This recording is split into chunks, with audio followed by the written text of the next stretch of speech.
Hey, what's up guys, TechTine here and I'm back again with a brand new video. So I've been using the Nothing Phone 4a Pro for the past 2 days consistently as my daily driver. And I'm about to make a bold statement, but this might be the best Android phone that has come out this year so far. And here's why. The Nothing Phone 4a Pro does not have the best camera. It does not have the most premium design, even though it does have a full metal unibody. We'll talk about that later. It does not have the best in-class display that money can buy. However, it does have one of the best experiences that you can get in a smartphone. And that's really where the conversation is going to take place when it comes to reviewing the Nothing Phone 4a Pro. So, let's talk about the design for a little bit. So, this phone is made entirely out of this slab of metal unibody. So, it is made out of aluminum, very premium material for a phone that costs $499. And the camera island itself with the triple camera setup does have the glyph interface, which is customizable. It also has this kind of red flashing dot that shows you when the phone is recording video or when you're doing kind of a voice recorder. On the bottom of the phone, you have your SIM tool, your microphone, as well as your USB-C that does support fast charging. You also have your bottom-facing speaker that sounds pretty decent. Not the best, but it actually sounds very good for the money. On the left-hand side, you have this sort of essential key that is programmable, but for the most part it's meant to be used for like AI features. It's there. I don't think I'll be using it as much, but again, it's there if you need it. And look back, so the glyph interface is very customizable, and they actually have a dedicated app store for it where you can actually buy glyphs, which is crazy. Don't do that. Don't do that. So also the triple camera setup, you get a main sensor ultra wide as well as a zoom sensor, which we will discuss later on in the video, so just be a little bit patient with me. And overall though, from a design perspective, the right hand side has your volume up and down and your power button, which I wish that the power button did have a texture. It did take me a little bit of time to get used to it, just because I kept mistaking the volume down for the power button. So I wish it had a texture to kind of differentiate the two. Overall, though, the metal unibody design is very premium. However, this phone is, because they're using this metal unibody, it is lacking wireless charging, which not the end of the world. I can live without it. Now, on the other hand, the display, you get a 6.7-inch AMOLED display that has a refresh rate of up to 144 Hz with an asterisk, and because the display is an AMOLED display, it brings in all the benefits that an OLED display has, such as deep blacks, true colors, and more saturated colors.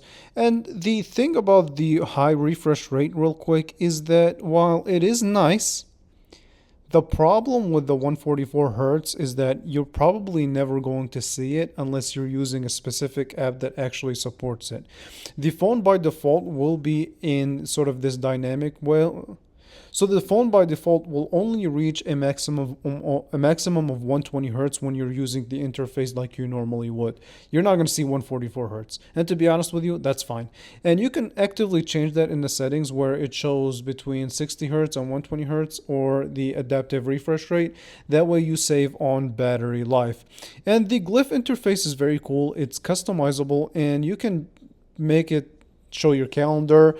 When you're using your volume up and down like I have here, it can show if you're at max volume or if at your zero volume. So it has these cool features here and there that you might use once in a while, but to be honest with you, I kind of forgot that it was there. Okay. So the other thing that I want to speak on real quick is the actual experience when it comes to the display. Overall, though, the brightness is fairly decent. It's not the brightest phone that I've used, and the glare on this phone is okay.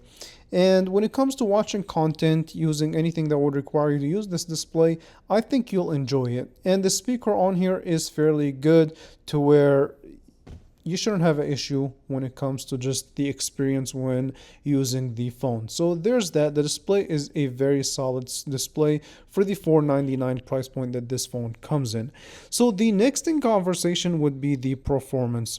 So this phone does use a mid to upper tier chipset, which is the Qualcomm Snapdragon 7 Gen 4 processor.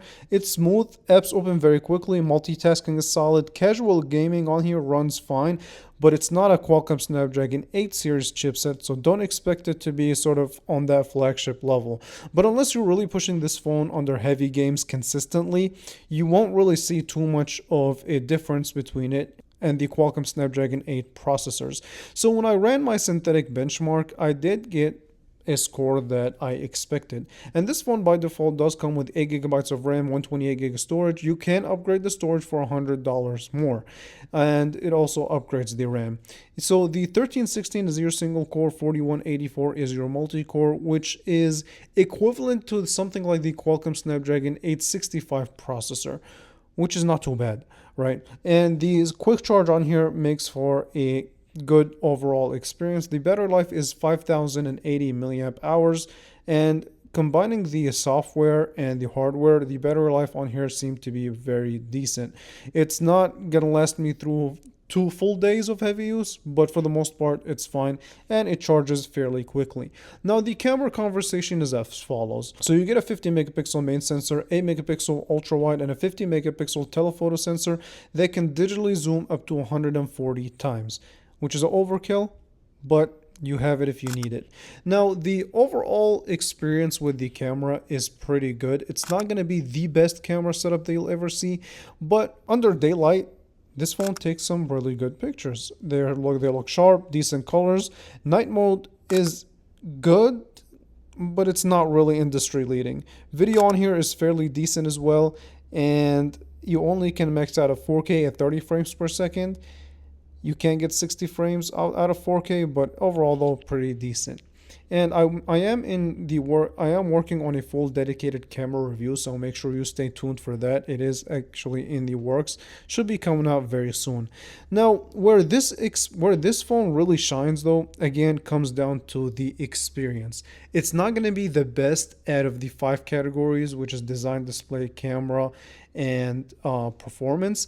However, it balances the experience. So the software, the Nothing OS is probably one of the cleanest OSs that I've seen from an Android phone besides Google Pixel devices. It's minimal, it's clean, and it's as close to stock as you'll ever get. Not a lot of bloatware, smooth animations, and consistent updates is what this company is promising, so that's also a thumbs up.